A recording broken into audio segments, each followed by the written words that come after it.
Maraba da zuwa Live Hausa TV.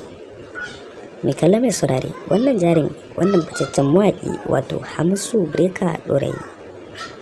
Tabbas Hamisu Breaker Ɗorayi jarumi ne a masana'antar Kannywood kuma fitaccen mawaƙi ne kuma ana yin sa a duniya.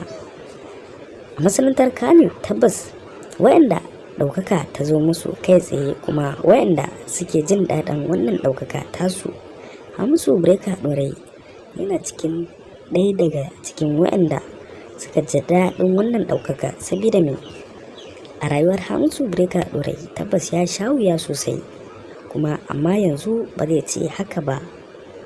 Mai kallon mai saurare kan mu kai gaba ka ji labari sahihi cikakke a cikin wannan tashar tamu mai albarka wato Live Hausa TV.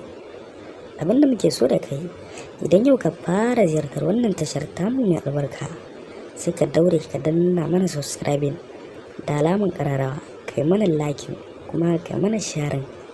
Hakan ne ke ba mu karfin gwiwar kawo muku shirye-shiryen mu zafafa na duniya da sauransu da labaran Kannywood taka.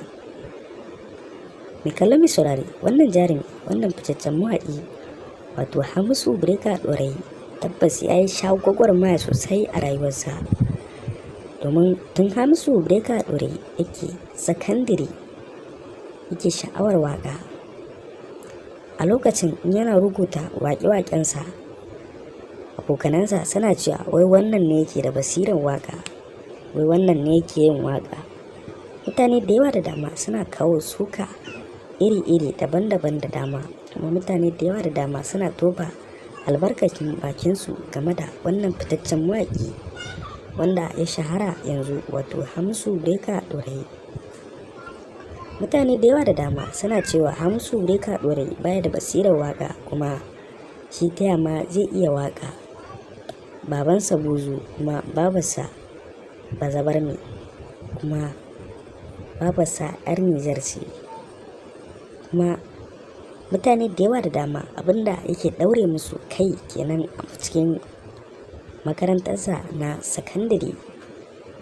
In ya ce zai yi yunƙuri zai yi waƙa, mutane da yawa da dama suna sare mai gwiwa. Lokaci guda wani tunani ya zo mai, kawai ya je ya sanar da babarsa. Babarsa ya ce to ya ci gaba da addu'a, in Allah yarda burinsa zai cika in ya sa haƙuri. Babansa kuma baya son wannan harkar na waƙa. Lokaci guda Hamisu Breaker Ɗorayi ya dage da addu'a. Babarsa ya ba shi kuɗi ya je studio ya fara buga cikin waƙoƙi guda 3 da ya rubuta, ya fara buga 1 zuwa 2 yana tuttura mutane, kuma yana kaiwa wayanda suke cewa ba zai iya yin waƙa ba. Mai kallo mai saurare, annan muka zo da ƙarshe wannan shiri namu mai albarka. Ka bi mu domin ka je cikakken labari da ci gaban wannan labari a cikin wannan tashar tamu mai albarka.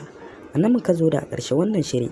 Ka biyo mu domin ka je ci gaban wannan labari. Abinda muke so da kai, idan yau ka fara ziyartar wannan tashar tamu mai albarka, sai ka daure ka danna mana subscribing da alamun kararawa, kai mana liking kuma kai mana share. Da zarar mun saki wannan ci gaban wannan labari, kai za ka fara gani a farko. Mun gode, wassalam.